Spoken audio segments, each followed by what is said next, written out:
By the way, I see Li Tang in the chat, absolute legend. He's always doing great recaps of my interviews, so looking forward to that one as well.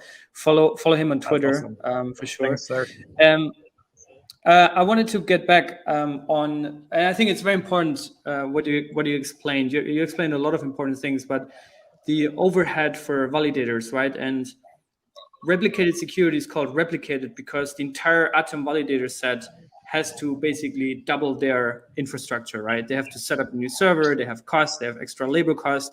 Some validators even might have to hire another person, right? We also just hired another person because with ICS or replicated security going live, many other chains in Cosmos, like we need more people to stem that.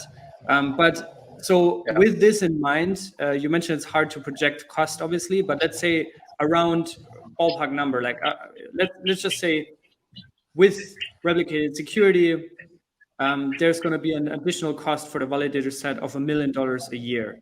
So how does Neutron cover these costs? What are your projections? And would you say, I don't know if you can release any clear numbers or plans or ideas, but what's the game plan to cover that and maybe even to generate an additional profit for validators, which obviously makes it very appealing. And I think that's the spiral that you mentioned that would also cause more buy pressure for Atom because that makes it a more interesting asset, right? A crypto asset. So yeah, what can you share precisely about the economic incentive model for Neutron and how you want to cover these costs at least?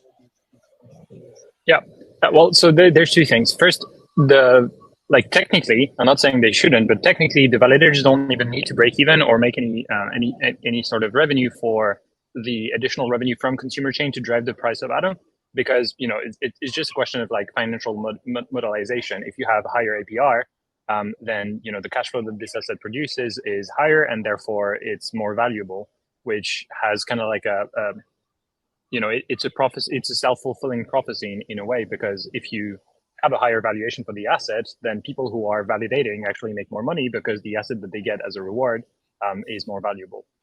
So that's kind of like the first thing.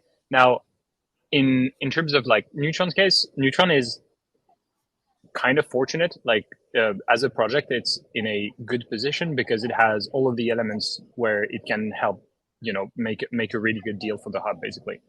The first one is that transaction fees in Cosmos aren't particularly high, like compared to Ethereum and other chains, which is a great thing from a user's perspective. But it also can like cast this shadow of like, oh, is it going to be profitable?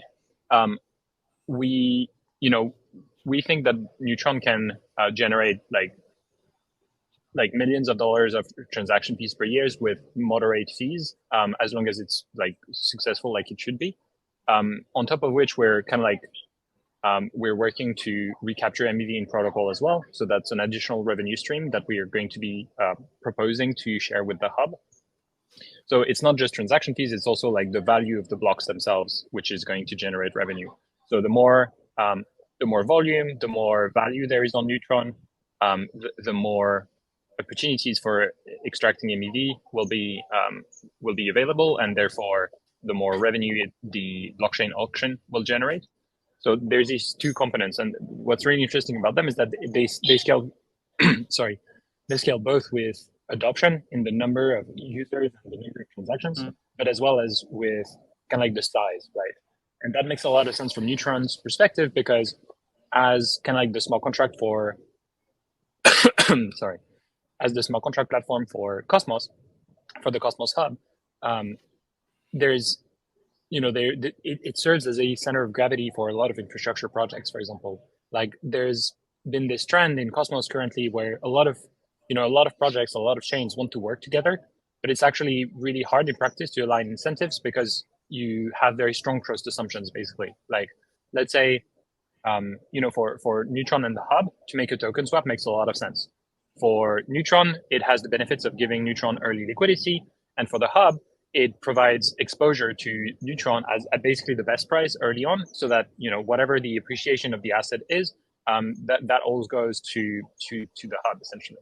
So the token swap makes a lot of sense, but in practice today, it's really hard to do. You would have to set up a multi-sig or a set of small contracts, and then you would essentially trust that either that this multisig is going to behave according to the terms that were set. If you're going to set a smart contract, then you have less trust, but you still need to make a smart contract and to connect the institution accounts and everything for one transaction, basically. Whereas in the future, some of the primitives that are being built on Neutron will actually enable these kind of operations to be done trustlessly, but in a much more convenient way, where you don't have to whip out an entire developer team to make a dedicated smart contract for these things to happen. And so these primitives will allow, for example, token swap to be made in a much more streamlined way, where for example on Neutron we vote to do the token swap. There's a confirmation proposal on the hub. The hub says, okay, we agree as well, and then both chains just trigger a transaction that sends the asset to kind of like an escrow or covenant contract, and that contract, when it receives both, once it verifies that both sides have been received, then it just triggers what both sides kind of like decided to do, like whether it's just keep them and ensure that there's a vesting schedule, or to deposit them in liquidity, or to stake them, that kind of stuff. So to go back to the main topic, how does Neutron generate revenue generate value for the hub? Like the first thing is fees. So in Neutron's case, that's transaction fees and MEV. The second mechanism is token allocations. For this, we have well accepted mechanisms that we will be using, and one kind of like more novel mechanism being the token swap. So it won't be part of the proposal. We'll mention it in the proposal because we think it's a really good idea to do eventually. But as I mentioned, like the technology is not really there, and we'd rather avoid relying on a multi-sig for such large amounts of money. Like a large amount of the Ethereum token as well as the corresponding value of Atom. It's a very large sum of money, so we'd rather avoid having to rely on a multi-sig for 3 years, basically. So probably we will propose this more officially when the infrastructure to do this in a trustless way has been created. So these are like two ways that we can allocate tokens to the hub. And then there's the kind of like last element, which is Atom appreciation, right? The thing is, Neutron as a DeFi-oriented smart contract platform, and because it's launching on replicated security, basically has a very, very strong interest and a very strong position to basically be building a marketplace for Atom to be used in a variety of DeFi services, right?